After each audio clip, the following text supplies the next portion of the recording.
Assalamualaikum dan selamat malam. Saya ucapkan kepada semua yang sedang menonton rancangan Sembang Hangit bersama dengan Tengok TV pada malam ini. Pada malam ini juga kami akan membuat siaran percubaan sebelum Tengok TV ini dilancarkan secara rasminya pada bulan Februari nanti. Jadi pada malam ini kita akan menggunakan 100% teknikal dari segi mobile data. Mungkin disebabkan keadaan di sini sekarang ni tengah hujan lebat, mungkin akan ada gangguan, so kita tak tahu lagi. Cuma kami berharap sekiranya terdapat apa-apa gangguan, mungkin boleh refresh balik page tu nanti, sebab kita akan sambung ke second post lah. Okey, tanpa melengah lagi masa, saya nak memperkenalkan kepada semua yang sedang menonton rancangan Sembang Hangit pada malam ini. Yang sebelah saya sekarang ini adalah saudara Muhammad Syafiq Azmi. Kalau boleh Syafiq, kenalkan sikit diri Syafiq. Bismillahirrahmanirrahim. Assalamualaikum warahmatullahi wabarakatuh. Nama saya Muhammad Syafiq bin Azmi, berusia 31 tahun, berasal dari negeri Pahang, sudah berkahwin, 3 orang anak. Sekarang bertugas sebagai sosial politik pada pengurusi amanah negeri Melaka. Okey. Saya rasa cukup tu. So sekarang ni kalau dalam NGO, Syafiq ada jawatan apa-apa yang Syafiq pegang dalam NGO? Saya ada satu NGO. Kami namakan NGO tu sebagai Aspirasi Rakyat Marahain. Okey. Cuma NGO tu penubuhan dia kita buat tu selepas daripada pilihan raya kecil di Rompin, Pahang. Oh ya, tahun 2014. 2015. Okey. So dia punya NGO tu apa yang ni? Pada saya pada peringkat awal tu kita nak bentuk tu, memang tumpu fokusnya cuma untuk Kuala Rompin. Oh, Kuala Rompin je lah. Maknanya untuk kempen pada dia selepas daripada pilihan raya. Selepas kita melihat movement rakyat tu, dia tak berapa baik untuk Barisan Nasional sebenarnya. Oh. Jadi daripada situ saya dengan beberapa orang kawan lah, kita setuju untuk bentuk satu NGO. Dan antara program awal yang kita berjaya laksanakan, kita jemput Start 1G program kat sana. So 1G lah. Alright, kalau saya tengok pada biodata Syafiq ni, sekarang ni berumur 31 tahun. 31 tahun. Berasal daripada Pahang, dah kahwin dengan orang Melaka lah ni. Kahwin dengan orang Melaka. Oh, kahwin orang Melaka. Okey. So 3 orang anak, pendidikan STPM, Institut Penilaian Negara. Sebelum ni bekerja dalam kerajaan, tapi tinggalkan kerja kerajaan, masuk politik 100%. Saya tinggalkan kerja kerajaan, masuk politik lah. Memang kebetulan pun memang nak pakai sosial politik. Okey. So kebetulan pun saya memang nak keluar. Jadi saya rasa tu kebetulan yang dinanti-nantikan lah. Okey, apa sekarang ni Syafiq juga Ketua Pemuda Amanah Negeri Melaka. Ya, yang baru. Oh, yang baru lah. Okey, so kalau sekarang ni gambar bila ni Syafiq? Gambar yang kalau mungkin penonton boleh nampak kat sini ni gambar zaman bila ni. Kan macam tak cukup makan ni kan. Dulu saya memang kurus. Cuma seingat saya ni dalam 2007, 2008 macam tu. Oh, 2007 masih belajar lagi. Belum kahwin lagi lah masa tu. Okey. Okey, so lagi satu gambar ni agak menarik sikit sebab Syafiq amanah. Lepas tu ada gambar dengan timbalan Presiden PAS. Jadi boleh komen sikit tak? Bila gambar ni diambil? Gambar ni sini saya hadir atas jemputan Datuk Ustaz Tuan sendiri, majlis sambutan Hari Raya. Okey. PAS Kuala Krau. Jadi dia jemput tu secara peribadi. Saya anggap itu satu jemputan yang baik lah. Jadi saya hadir bukan atas kapasiti sebagai masa tu pun belum jadi Ketua Pemuda lagi lah. Okey. Ahli biasa. Dan saya rasa saya hormat pada dia selaku orang tua. Dan sebenarnya Datuk saya duduk di kawasan dia ni dulu. Orang kuat kepada Datuk Tuan lah. kuat. Sampai sekarang ke apa? Sekarang dah tak lah, tapi dia kenal Datuk saya ni. Oh, dia kenal lah. Okey. Jadi masa awal saya masuk pun saya dah rasa lain. Semua orang pakai baju Melayu. Saya pakai himpunan Bantah GST. Dan saya rasa orang pun boleh tahu saya siapa kot. Yalah. Dengan baju yang semi pompas dah tak terlibat sebenarnya. Kan? Masa GST ni kan? Masa GST ni betul-betul raya tahun lepas. Betul-betul gaya terlepas lah. Dan saya hadir tu memang atas jemputan dia lah. So ada apa-apa yang dibincangkan tak masa tu? Yang boleh kalau kata apa, kalau boleh share lah kan. Saya tak rasa tak boleh kongsi lah sebab saya pernah menulis tentang pertemuan saya dengan Datuk Tuan. Saya rasa tak lama, dalam setengah jam saya dapat berbual dengan dia. Cuma masa saya bertemu dengan Datuk Tuan, rentetan daripada dia pernah keluarkan satu tulisan, ada dua bahagian. Satu bahagian tu dia mengajak untuk pembangkang sepentas. Dan tulisan bahagian kedua saya rasa dia sangat kontradik dengan tulisan bahagian satu. Saya pun selalu juga WhatsApp dengan Datuk Tuan masa itulah. Jadi saya pun ada komen lah, beri komentar kepada dia yang tulisan tu seolah macam ada orang sedang acu pisau dekat pinggang dia. Okey. Maksud dia dulu cakap lain, lepas tu sampai dia cakap lain pula. Sebab tulisan tu satu tajuk, cuma bahagian satu, bahagian dua. Bahagian satu cerita pasal pembangkang, cuma bahagian dua tu dia pergi kepada tol Raya Pantai Timur. PT2. Saya kata agak kontradik.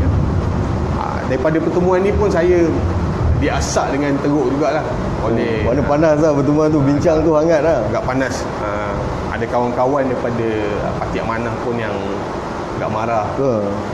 Sehingga label saya sebagai ejen pemecah Pakatan Harapan. Padahal saya dah terangkan dalam tulisan.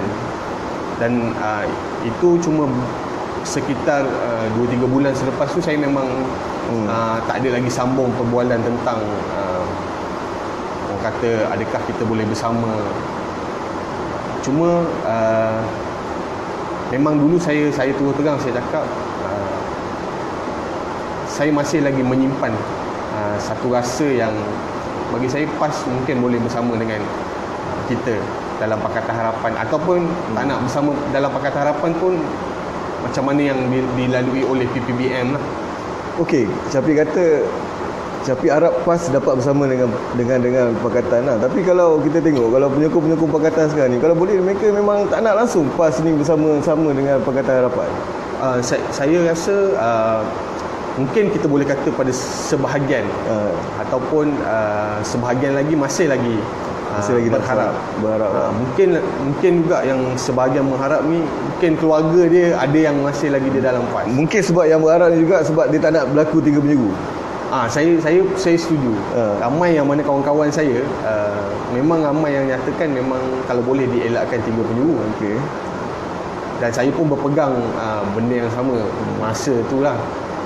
Tapi sekarang ni sekarang ni macam sekarang ni dah jadi lain lah. Saya nampak macam ni. Saya rasa Pakatan Harapan, DAP, Amanah dan juga Keadilan dah boleh fokus untuk menghadapi pilihan raya sama ada 3 penjuru ataupun lebih daripada 2 penjuru. Sebab saya rasa PAS dia bukan lagi entiti politik yang saya nampak hari ini yang mahu untuk menjatuhkan rejim Barisan Nasional. Nampak panas tu kan. Kita cakap sebab dia kata PAS dia kata dia masih lagi berlawan dengan BN. Kan, walaupun dia berbaik, itu politik matang dan sejahtera, itu kata PAS lah kan. Tapi kalau kita lihat sekarang ni, kalau Amanah dan juga PAS, di mana Amanah bertanding, di situ PAS akan bertanding. Kita dah boleh agak kat situ lah kan. Jadi apa komen Syafiq? Maknanya 3 penjuru tu memang kita tak boleh elak lah. Bagi saya 3 penjuru memang tak boleh elak. Untuk hari ini dan untuk pilihan raya akan datang, saya rasa kita kena belajar untuk berhadapan. sebab daripada kenyataan pimpinan yang ada, dulu kita katalah Datuk Tuan ni mungkinlah antara orang yang boleh lunak dengan kita. Akhirnya saya rasa itu adalah satu mimpi lah untuk saya, untuk melihat benda tu berlaku. Dan saya rasa perlu untuk kita fokus, sama ada kita perlu berhadapan menentang PAS. Itu bagi saya bukan lagi sesuatu yang perlu disembunyikan. Okey, mula-mula memang kita nampak macam dulu Tuan Ibrahim dia nampak agak lembut dengan Pakatan Harapan, dengan Amanah kan. Tapi sejak akhir-akhir ni bila kita dengar lah, konon-kononnya Tuan Ibrahim sendiri pun kedudukan dia sebagai timbalan Presiden PAS pun dah tak selamat, sebab dia agak nampak baik dengan Amanah dan juga Pakatan kan. Kita dengar hura-hura lah. So jadi sekarang ni saya nak tanya kat Syafiq lah, apa sebenarnya masalah PAS sekarang ni yang Syafiq nampak lah? Saya kalau boleh saya tak nak komen sebab tu PAS kan. Tapi saya sebenarnya lihat macam ni. PAS ni hari ni dia ada satu, kita nampak dia macam satu entiti yang sama. Tapi pandangan tu ada satu, kita boleh sebut sebagai kelompangan. Seorang cakap lain, seorang cakap lain. Bila ada satu suara yang minoriti bercakap tentang suatu isu, maka ia dianggap sebagai pandangan peribadi, bukan pandangan parti. Okey. Dan saya rasa itu yang dilalui oleh Datuk Tuan lah. Saya nampak lah. Okay, tak apalah, kita tak payah pening kepala pasal cerita PAS. So anda kata ada penonton yang nak bertanya soalan direct kepada tetamu kita, Saudara Syafiq, pada malam ni. Boleh komen dekat Facebook live kita tu, boleh tanyakan soalan di situ. InsyaAllah saya akan tanyakan soalan ni dalam selepas rawan yang selepas ni lah. Okey, kita tinggalkan cerita PAS sekarang ni. Sekarang ni kita masuk kepada ini apa ni, siapa yang cuba tunjuk pandai Majlis Presiden Pakatan Harapan perlu bertindak. Macam-macam bila Syafiq tulis macam ni. Syafiq pun seorang penulis lah kan, memang rajin sangat menulis. Selalu keluar dalam portal-portal internet. Ni apa maksud tu Syafiq? Siapa yang cuba tunjuk pandai Majlis Presiden Pakatan Harapan perlu bertindak. Nak tuju pada siapa ni? Saya mula dengan premis yang betul. Okay. Saya letak, sebenarnya tulisan ni saya tulis, seingat saya sebelum ataupun semasa belum terbentuk PRK di Sungai Besar. Okay. Dan saya melihat ketika ini sudah ada pengumuman tentang calon Barisan Nasional. Tapi di pihak kita Pakatan Harapan punya masalah yang mana kita terpaksa bergelut. Ada parti kata dia nak bertanding, sedangkan awal janji Amanah kursi mana yang PAS tinggalkan ataupun PAS bertanding adalah kursi Amanah. Jadi saya rasa Majlis Presiden sendiri dah awal buat ketetapan. Okay. Tinggal lagi mungkinlah ada suara-suara yang bagi saya suara besar yang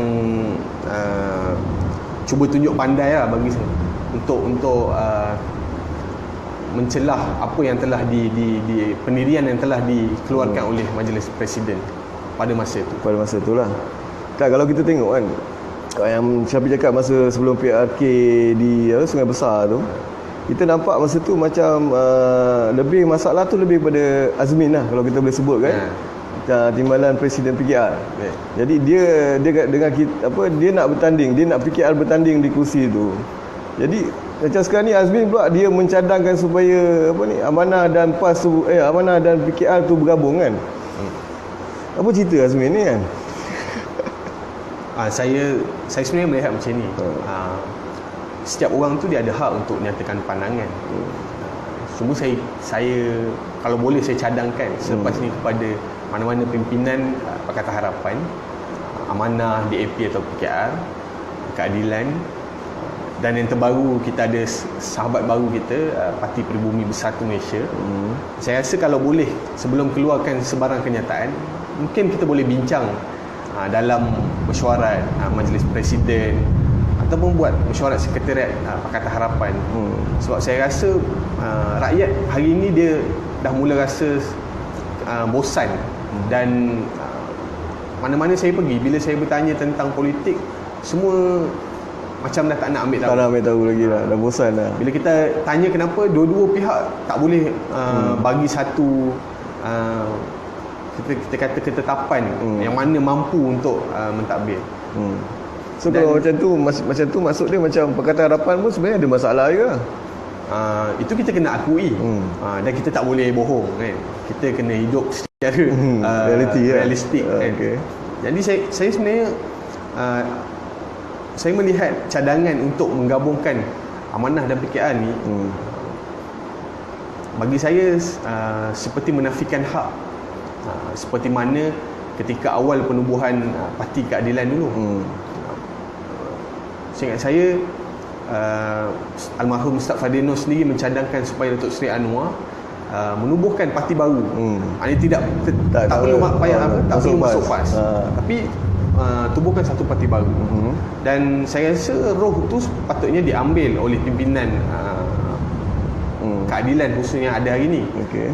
Supaya dia tidak lagi nampak kalau betul nak gabungkan antara PKR dan Amanah, saya rasa bersatu juga boleh bergabung dengan kita sekali. Mana senang kan kita satu parti kan. Dan saya rasa mungkinlah itu hanya cadangan, cuma dilontarkan dan disensasikan lah. Cuma harapan saya selepas ini kalau boleh kita berhati-hati. Maknanya kenyataan tu kena berhati-hati lah. Saya rasa berhati-hati. Sebab rakyat menilai kita, bukan kita. Walaupun kita dah ada jawatan yang tinggi, rakyat akan sentiasa melihat dan menilai kita.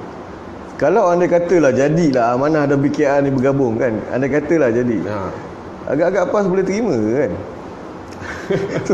sebab orang Amanah ni ada di dalam BKR. Saya rasa politik PAS hari ni dia sebenarnya nak membunuh Amanah. Dan kita perlu akui apabila hari ini contoh baru ni dalam perasmian Parti Pribumi 1, alasan yang diberikan oleh Suruhjaya PAS Selangor, ketidakhadiran mereka adalah disebabkan adanya Amanah dan DAP dalam tu. Jadi saya rasa dia bukan soal parti sebenarnya, dia adalah soal batang tubuh. Selagi mana Abang Mat tu ada, selagi mana Haji Salahuddin tu ada di dalam PKR, saya rasa benda tu mustahil. So kita tak apa, kita tinggalkan, kita biarkan macam Syafiq mungkin nak lihat pimpinan atasan Syafiq untuk lihat benda ni untuk diselesaikan. Kita pergi kepada yang lain ni. Ni apa ni? Ni yang gabung. Masa ditapar TKP Amanah, Faiz Fadil ambil sambil udang dan rendang. Ni Syafiq ni Syiah ke apa, tak makan udang ke? Sebenarnya saya tulis ni saya memang style saya kalau pergi mana-mana, kalau benda macam udang ni, kalau wife saya tak buka kan, memang saya tak makan lah. Bukannya mengena-ngena, nak kena kopek lah dulu udang tu. Sebab saya, kampung saya di Rompin ni, orang kata terkenal dengan udang galah kan. Udang besar-besar lah kan. Jadi saya agak jemu lah kot nak makan kan. Kebetulan pagi tu dia ambil dua lauk, satu rendang daging, satu lagi sambal udang. Saya rasa saya prefer untuk pilih rendang daging tu. Cuma bila soalan tu, bila dia kata kenapa tak makan kan, bila saya kata tak ada apa kan, dan dia kata Syiah ke. Masa tu saya gelak lah kan. Apa ni, yelah kalau kita baca Facebook, kalau kita follow Syafiq punya Facebook ni, kejap macam Syafiq ni komunis kan, kejap macam liberal, kejap macam Wahabi kan. Jadi mana satu Syafiq ni, mana satu? Kecelaruan mazhab. Saya sebenarnya macam ni, kalau siapa yang selalu follow saya, tulisan saya lah, saya akan menulis setiap kali saya membaca. Tujuan dia satu, untuk saya tak lupa, lagi satu untuk saya kongsi lah. mungkin dalam perkongsian tu ada yang tak senang dengan perkongsian saya. Cuma tentang Syiah ni, saya sebenarnya baru mengikuti apa yang berlaku di Syria. Okey. Dan saya mendapat pandangan yang pelbagai. Dan antara dua pandangan besar adalah isu di Syria ni, di Timur Tengah ni, dia melibatkan geopolitik. Dan satu lagi pandangan mengatakan itu adalah sectarian war, perang mazhab. Jadi saya lebih memilih Perang mazhab. geopolitik. Geopolitik. Saya rasa ini adalah kuasa besar. Daripada pembacaan saya tu, sebenarnya perang mazhab tu ada, tapi dia adalah alat di dalam geopolitik tadi. Maknanya bukan sekadar Sunni Syiah. Cuma mungkin ada yang tak setuju dengan pandangan saya.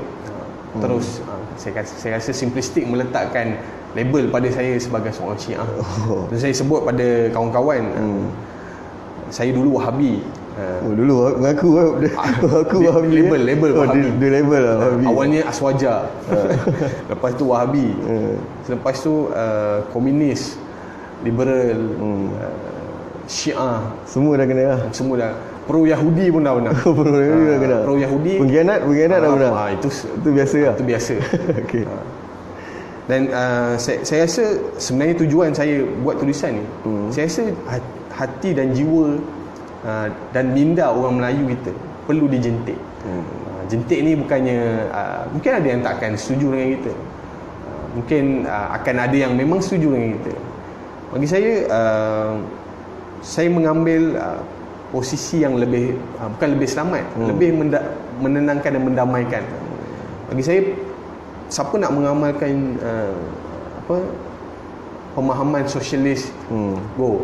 Siapa nak faham dengan dia punya komunis, jalan. Oh, maksud dia kalau dia nak layan komunis, okey, pergilah. Jalan. Tak macam tu, macam liberal sangat. Kita tak kisah pun. Sepatutnya kita kena guide. Saya faham liberal tu bukan daripada liberal agama. Kan? Okey. Sebab pemahaman saya, liberal ni dia sama rata, memberi hak yang dalam, saya rasa dalam perlembagaan negara sendiri menyebut kebebasan untuk beragama tu ada. Betul. Agama Islam tu agama rasmi, dan kebebasan untuk mengamalkan agama untuk orang lain. Saya rasa kalau macam tu kita boleh sebutlah yang itu perlembagaan yang liberal. Right. Dan sama juga dengan komunis. Saya membaca buku yang ditulis oleh seorang profesor, bekas profesor tak silap saya, daripada UKM. Menulis tentang gerakan kiri, gerakan haluan kiri Melayu.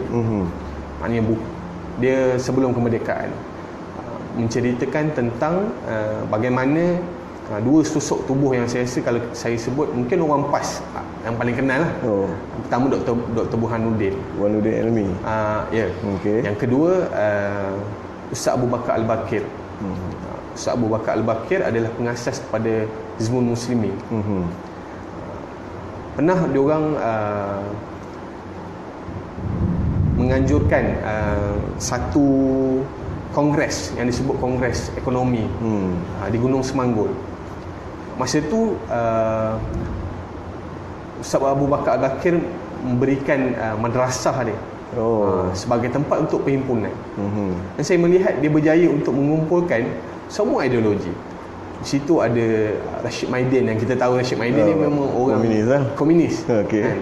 Parti Komunis Melayu, Regimen 10. Dan saya rasa itu perlu ada pada jiwa bagi saya Islamis yang ada pada hari ini. Kita bukan melihat semata-mata kepada bagi saya apa yang agama nak tu tak semestinya kena sebut dalam termanya dalam bahasa Arab baru kita faham itu agama. Itu bagi saya lah. Buat baik tu agama suruh. Kan? Good governance tu Dr. Mazli pun dah sebut. Good governance tu agama suruh. Itu agama suruh. Dan saya rasa apa yang dibuat oleh almarhum Ustaz Abu Bakar Al-Bakir dan Dr. Burhanuddin perlu diambil kisah oleh bagi saya agamawan yang ada pada era ini. Yang mana saya pernah mendengar seorang pimpinan daripada sebuah parti lah, PAS lah kan, menyebut Islam ni dia punya. Kan? Seumpama macam yalah. Kalau nak memperjuangkan Islam kena masuk parti. Sedangkan saya tak setuju lah. Sebab Islam tu agama. Parti ni wadah Parti untuk, tu parti. parti Agama tu agama. Tapi ramai yang masih lagi anggap bahawa PAS tu adalah Islam. Islam tu adalah PAS. Kan keluar daripada PAS tu yang ramai kena disebut munafik, pengkhianat kan. Ini ada satu pemikiran, Syafiq rasa macam mana? Saya boleh tunjuk sikit. Saya membaca buku Dr. Mujahid Islam. Okey.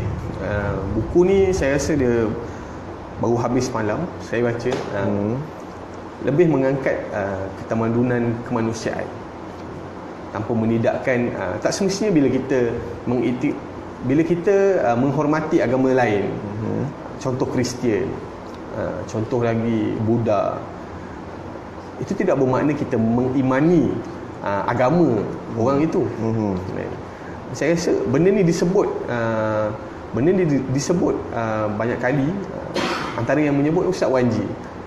Kita menghormati bukan bermakna kita mengimani. Menghormati kan? Maknanya itu juga dah ditulis dalam Al-Quran.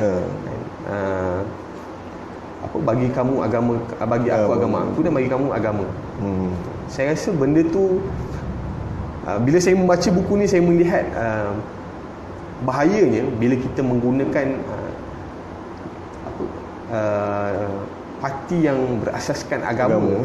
Baik parti, baik NGO yang merasakan dia base agama tu boleh disalahgunakan lah. Boleh disalahertikan.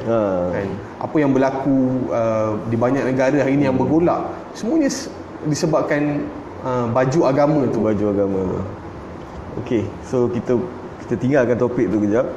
Kita pergi kat sini. Kalau penonton kita boleh nampak, ni gambar Syafiq masuk gereja ni kan. Ni baru lagi ni, baru bulan lepas ke? Apa cerita yang ni?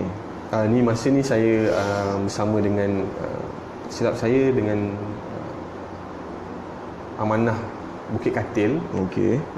Bersama dengan Ustaz Wanji hadir dalam program silang agama di salah sebuah gereja di Melaka. Saya sampai pun dah nak habis. Dah nak habis lah. Dah nak habis. Cuma saya di akhir tu ada seorang anti lah, dia Kristian, dia menyebut apa yang saya sebut tadi lah, yang Ustaz Wanji cakap. Menghormati tu bukan bermakna kita mengiktiraf ataupun mengimani agama siapa yang kita hormat. Kita sekadar hormat saja. Sekadar hormat, dia tak apa, dia boleh amalkan. Jadi malam saya jemput, dan saya rasa benda-benda macam ni perlu diteruskan. Apa yang berlaku saya rasa dalam negara kita khusus, kenapa orang Melayu Muslim susah untuk mengubah pendirian dalam politik. Salah satu sebab ni kita selalu mengepung dan dikepung dengan bahawa bila kita hadir ke gereja, kita dah masuk Kristian. Okay. Orang Kristian pula datang masjid, masuk Islam. Bagi saya kita ditakut-takutkan dengan benda-benda yang sebenarnya tak ada pun. Macam perjumpaan ni dia lebih kepada berbincang tentang budaya ke, ataupun perbezaan akidah ke, macam mana? Saya rasa perjumpaan macam ni dia lebih nak menceritakan tentang hormat lah. Harmoni. Sebab saya nampak kalau kita nak bercakap tentang kitab yang kita imani, kita nak berbahas dengan memang jadi satu perdebatan yang panjang. Memang dah lama kan, memang tak boleh orang kata memang panjang lah kan. Itu Dr. Zulkarnain punya part lah kan, punya part. Cuma saya rasa apa yang dianjurkan pada malam tu sesuatu yang baik, di mana kita boleh duduk. Bila saya berbincang dengan ada 2-3 anak muda lah Kristian, nama Moses, siapa lagi, Jacob, semua nama Nabi. Cuma dalam bahasa Inggeris lah. Dan bila kita bercerita dengan dia, umur muda, dia macam agak terkejut. Rupanya macam ni. Sebab saya rasa kita tak pernah memberi peluang untuk diri kita dan untuk diri penganut agama lain untuk mendengar apa yang sebenarnya agama masing-masing bawa. soal nak terima Islam ataupun tak, tu bagi saya hidayah tu milik Tapi Tuhan. sekurang-kurangnya kita mendekati. Betul, macam betul. tu. Kena mulakan. Kalau tak tu saya sebut tadi, kalau antara benda yang digunakan oleh pemerintah daripada British lagi, bukan baru, dulu lagi. Dia menggunakan satu konsep divide and rule. Pecah perintah. Bila dia mengasingkan kita, bagi saya kita mudah ditipu lah. Disogok dengan Macam sekarang ni macam Syafiq kan pergi dekat gereja ni kan. So macam Syafiq sebagai ketua pemuda amanah, ada masalah tak dengan amanah, dengan aktiviti yang sebegini? Adakah amanah sport ataupun amanah sokong dengan projek macam ni? Secara officially-nya saya rasa tak adalah keluarkan ni kan. Cuma daripada apa yang saya nampak, Dr. Mujahid sendiri dia naib Presiden Amanah sendiri selalu berkunjung ke gereja untuk program kita sebut silang agama. Dan di peringkat negeri saya rasa pun tak jadi masalah. Sebab saya rasa Amanah dia satu parti yang kalau kita boleh sebut Amanah ni kena jadi satu gerakan dakwah dan islah. Dan dakwah ni dia tak boleh jumut. Kita rasa apa yang kita sebut ni orang mesti ikut. Itu bagi saya satu benda yang itu bukan yang agama ajar. Maknanya dakwah atas kita lah. Itu hidayah tu. Hidayah tu milik Allah lah. Okey. So kita masuk yang bab panas sikit pasal PRU 14. Tapi sebelum tu saya nak beritahu pada penonton yang sedang mengikuti live kita malam ni, boleh bertanya soalan kepada tetamu kita.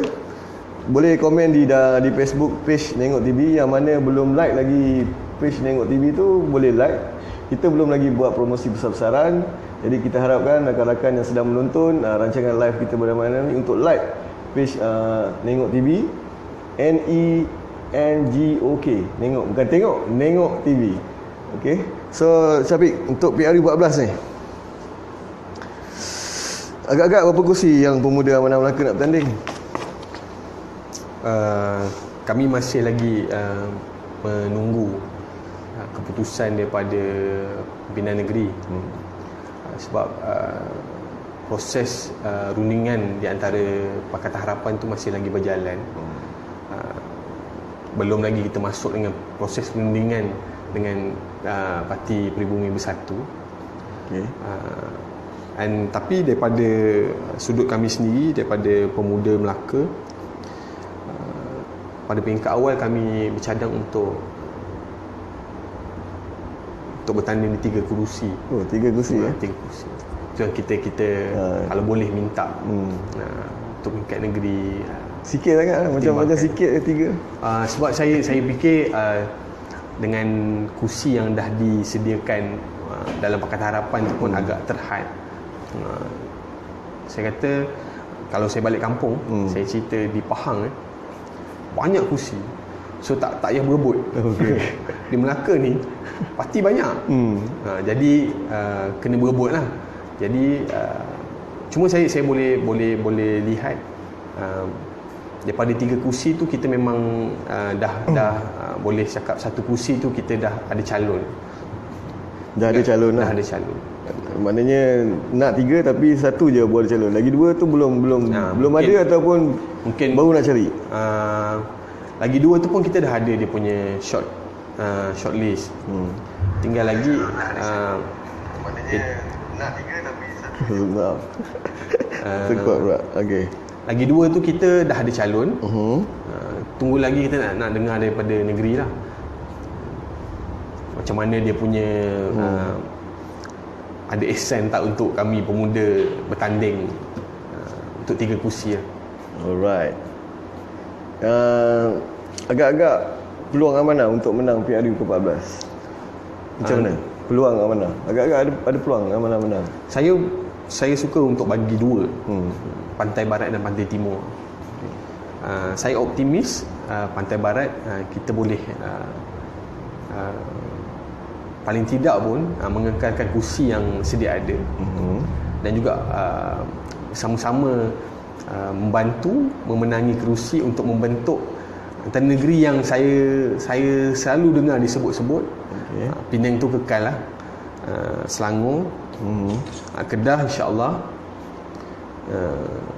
Mungkin juga Perak, Negeri Sembilan, Melaka, Johor tu kita melihat, saya dapat maklumat pemuda di sana banyak kursi dia dengar pun pemuda pun ada kursi dah. Dan tapi cuma kita kena lihatlah kursi dia yang dipertandingkan lebih 50 tak silap saya. Okey. Perbandingan kita 28 nak dibahagi 4 parti tak masuk PAS lagi tu. Belum masuk PAS. Nasib baik dia tak masuk lah. Kalau dia masuk dia pening kan. Kalau masuk saya tak tahulah. Okey. Jadi sekarang ni ramai yang macam nampak lah macam Pakatan Harapan bertambah campur bersatu ni macam boleh menang PRU ke-14 tu berdasarkan kepada mood rakyat sekarang ni kan. Jadi cuma sekarang ni kita nampak satu atau dua halangan je. Macam contohnya dalam Pakatan Harapan sendiri ada pihak yang nak bersama dengan PAS, misalnya contohlah. Dan bersatu sendiri pun kita nampak ada masih lagi nak berbincang dengan PAS. Sedangkan kalau kita lihat kemungkinan pilihan raya diadakan pada tahun ni. Ada yang kata bulan 4, ada yang kata bulan 8. Katakanlah bulan 3 ni. Kalau saya jadi Najib contohnya, saya mungkin nak buat bulan 3 sebab sementara pembangkang tengah kelang kabut kan. Jadi Syafiq rasa macam mana? Sampai bila mereka nak terus berunding ataupun Pakatan Harapan dan Bersatu sekarang ni kena fokus dah pada pilihan raya. Dah tak perlu lagi nak berunding, cuma berunding kerusi. Okey, fokus untuk gerak kerja pilihan raya. Saya rasa untuk sentuh dua parti kawan kita, Keadilan dengan Bersatu, PPBM. Saya rasa masa yang diberikan saya rasa dah tamat. Cuma saya pernah mendengar daripada seorang pimpinan Keadilan yang menyebut 6 bulan perbincangan kerusi dengan PAS akan dimuktamadkan 6 bulan sebelum pilihan raya. Mana tak tahulah pilihan raya tu bila. Dan saya rasa benda tu agak lucu sebab bagi saya belum ada sejarah kita tahu bila tarikh pilihan raya. Betul. Untuk kita muktamad kan, kalau kita sebut 6 bulan sebelum, saya pun rasa macam bila maknanya benda tu akan jadi tergantung. Cuma saya harap, sebab tu saya sebut dalam tulisan saya tadi, mungkin semua dalam parti yang ada, parti komponen yang ada dalam Pakatan Harapan plus dengan Bersatu, mungkin dah boleh untuk fokus, kita sebut sebagai kerajaan yang menanti, supaya fokus untuk buat apa yang kerajaan perlu buat. Mula bentang manifesto ataupun rangka manifesto bersama, ataupun mula untuk menyelesaikan persoalan kerusi, supaya itu lebih memudahkan untuk anggota dan ahli-ahli di bawah turun dan buat kerja.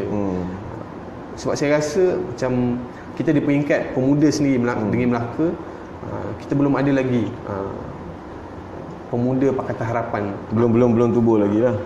Kita masih dalam pembincangan. Mana dah ada pertemuan, dah ada.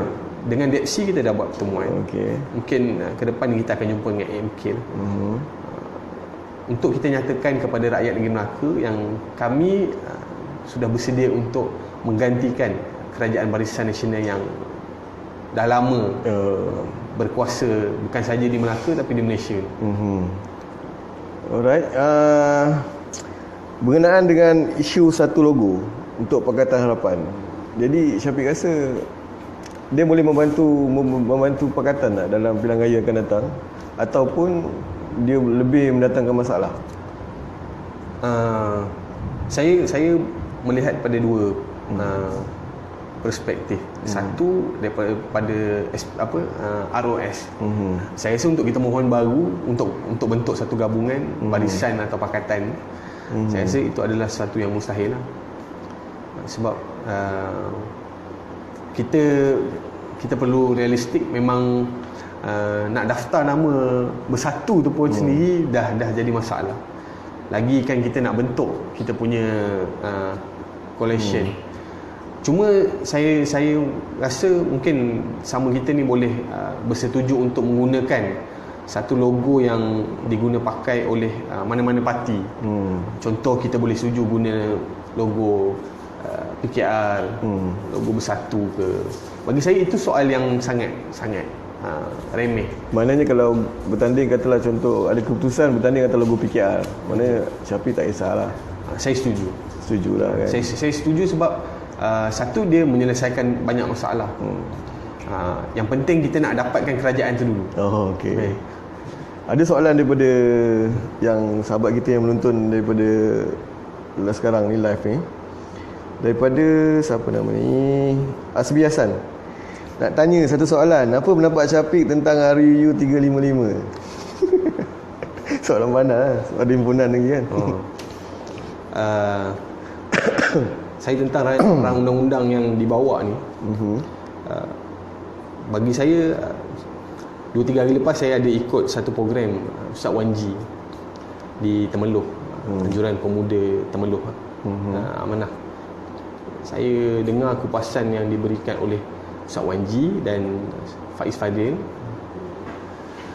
Saya rasa benda ni sebenarnya ada satu permainan politik. Jika kita lihat, dia bukannya satu perkara yang mungkin PAS tu betul-betul nak, tapi disebabkan sifat yang saya rasa terlampau pergi ke situ, menidakkan perkara yang lain. Pandangan saya dah, saya nampak kegairahan tu digunakan oleh UMNO dan Barisan Nasional.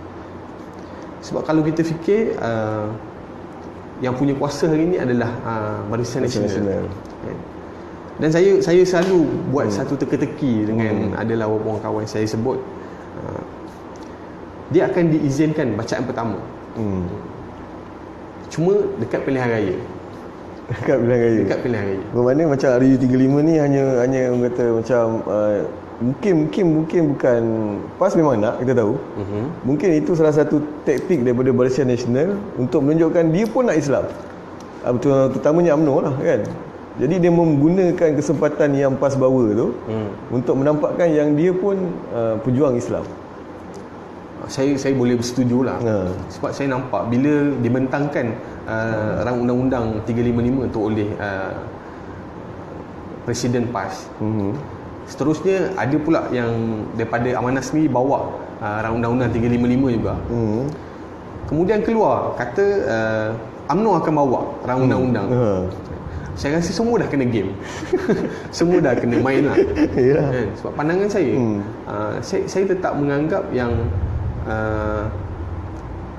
sebab itu saya kata bila agama dilacurkan sebagai satu modal politik, saya nampak benda ni terlampau dipolitikkan. Dipolitikkan. Semata-mata nak menang undi, UMNO terpaksa menunjukkan yang dia orang ni pejuang Melayu. PAS pula semata-mata nak meraih undi, terpaksa menunjukkan ataupun mengekalkan status quo mereka sebagai pejuang agama. Ya, kalau kita nampak masa tu yang usul tu dibacakan kali pertama sebelum PRK Sungai Besar kan. Lepas tu diminta tangguh sendiri oleh Presiden. Senyap masa PRK tu kecoh, masa kempen tu PAS nak bawa hudud apa semua. Dan jadi satu perdebatan pula, RUU ni hudud ke tak hudud, kan. Jadi macam Syafiq rasa macam mana? Saya nak ulas saya bukan seorang yang dalam bidang seorang yang pakar lah kan. Cuma saya kutip apa berdasarkan pemahaman Syafiq yang disebut oleh beberapa orang yang saya dah dengar. Sebenarnya rang undang-undang ni adalah kalau kita nak kata dia hudud, hudud tu ada hukuman yang kita kata potong tangan. Tapi bila kita rujuk pada RUU 355, bila kita nak rujuk pada Mahkamah Syariah, benda tu tak ada. Maknanya dia bercanggah dengan apa yang disebut hudud tadi. Maknanya dia adalah rang undang-undang, sebuah rang undang-undang. Cuma peringkat awal tu kita rasa agak dipolemikkan, dan ramai yang menganggap itu adalah hudud. Sebab saya lihat macam ni lah, bila seorang yang berperwatakan agamawan, bila dia menyampaikan sesuatu, saya rasa ramai yang cepat sangat nak terima tanpa bincang. Dan saya yakin yang rang undang-undang ni hanyalah sekadar modal politik, bukanlah satu kesungguhan.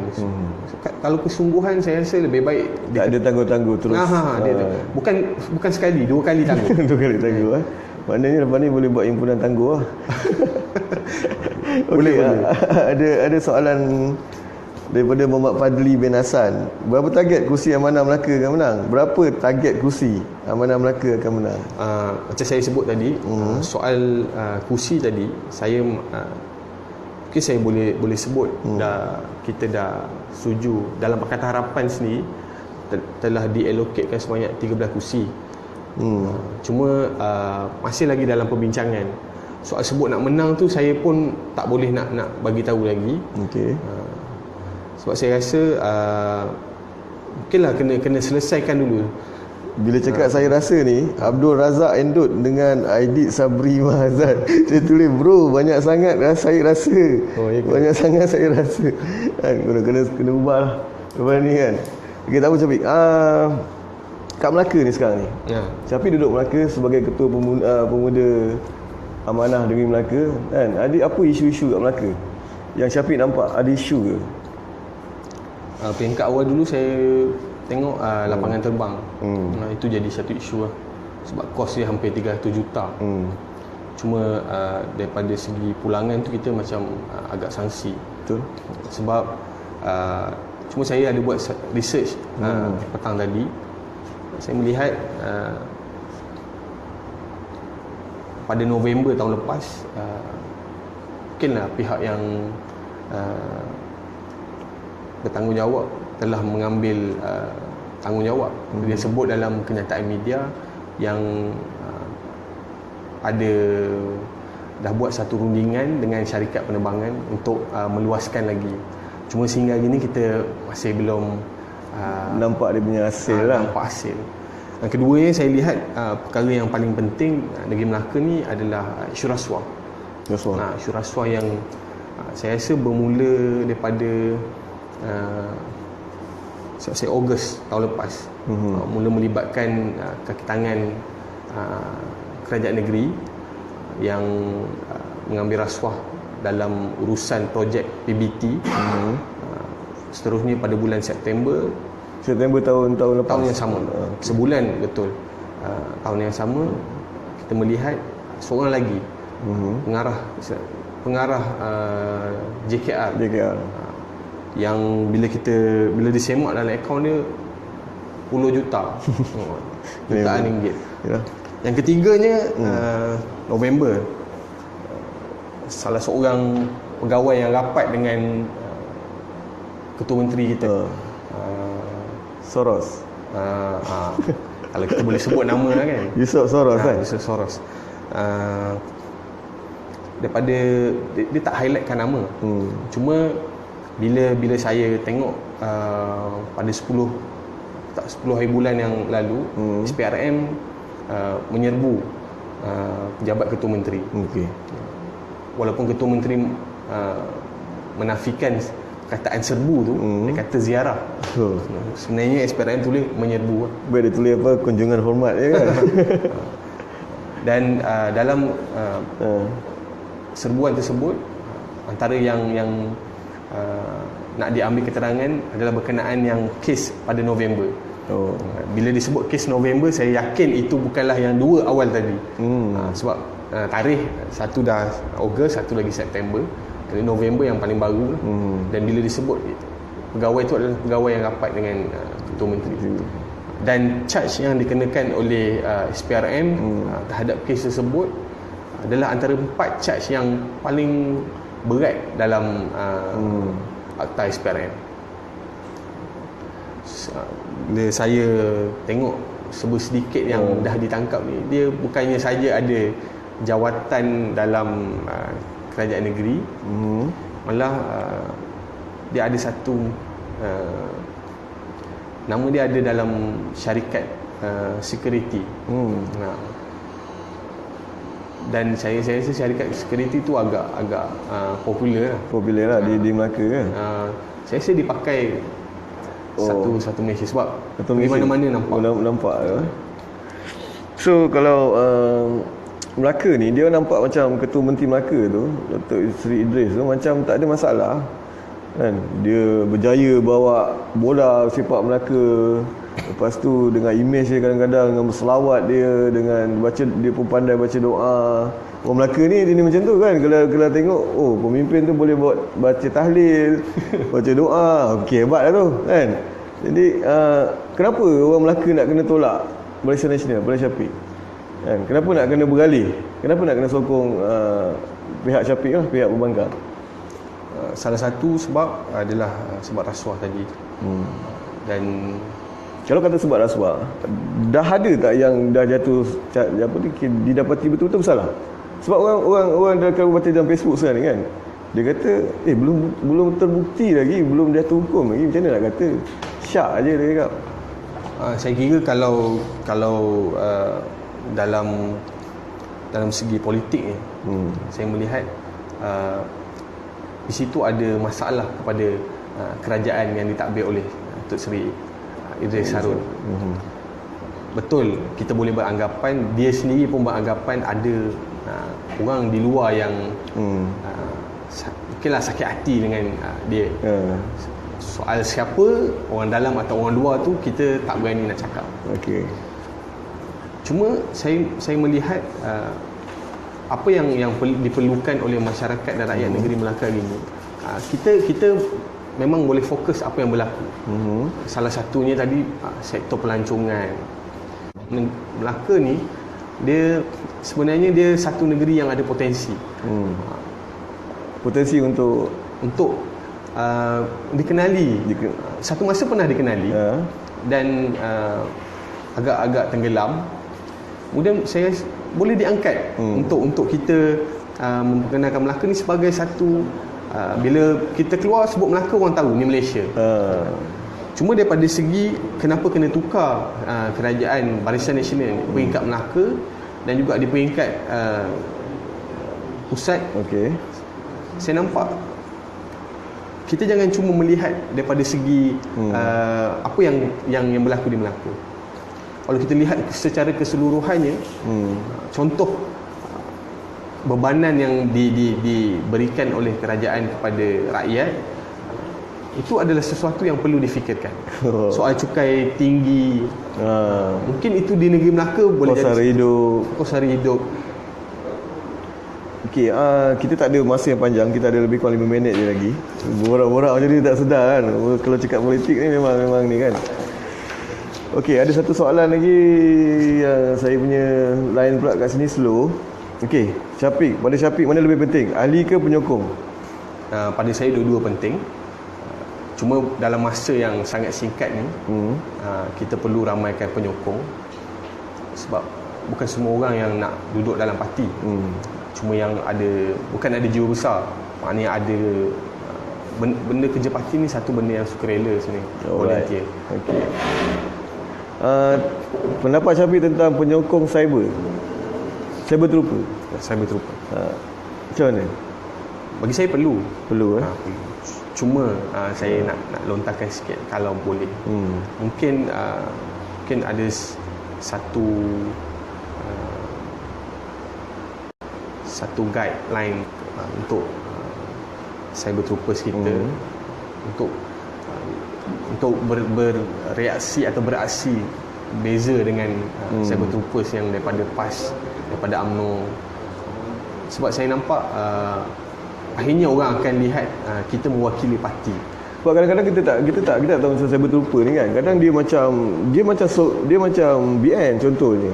Dengan dia punya profil BN, tapi dia seolah-olah dia menyokong parti pembangkang pula macam tu.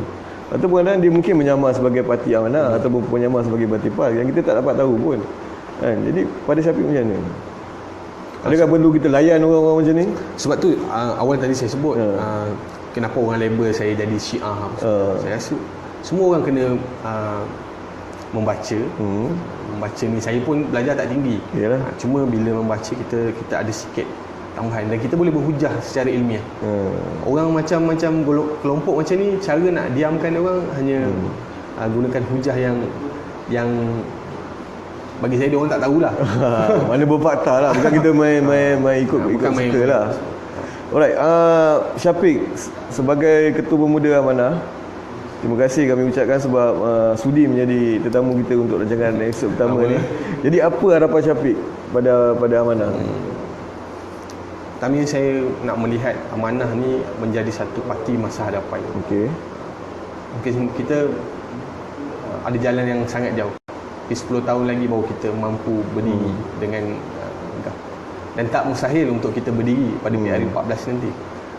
Cuma kena pada cara dan sangat besar supaya harapan saya kepada tak kiralah ahli ataupun penyokong Amanah, supaya kita dapat mengamalkan satu politik.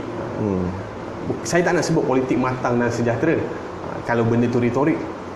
Cuma saya nak, kalau boleh kita mengamalkan satu politik yang inklusif, dan progresif. Tu saya harap dapat dititik beratkan oleh semua. Kita ada masa 2 minit lagi sebelum rancangan kita habis. Ini soalan terakhir sekali lah.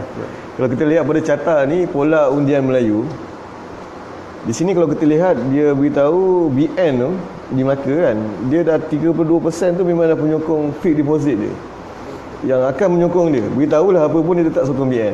Tegar. Mana pas dia dah ada 13% dan pakatan ada 21%. Sekarang ni yang atas pagar ni lebih ramai daripada yang BN, 34%. Maknanya dia belum buat keputusan lagi. Kan? Jadi pada Syafiq, PRU 14 nanti tu dia akan tentukan oleh mana?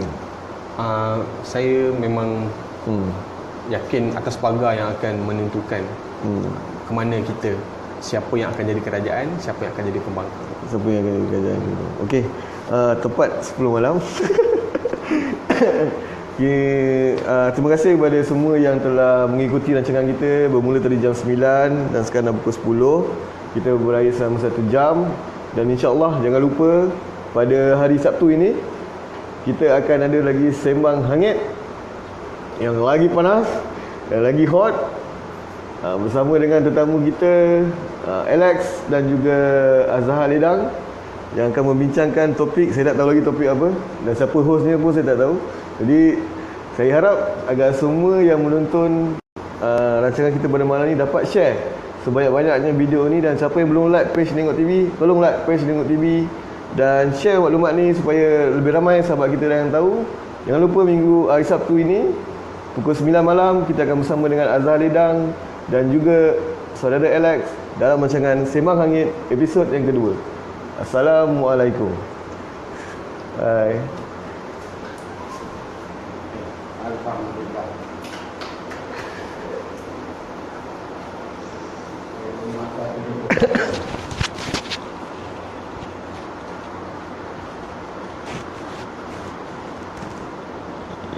Oh.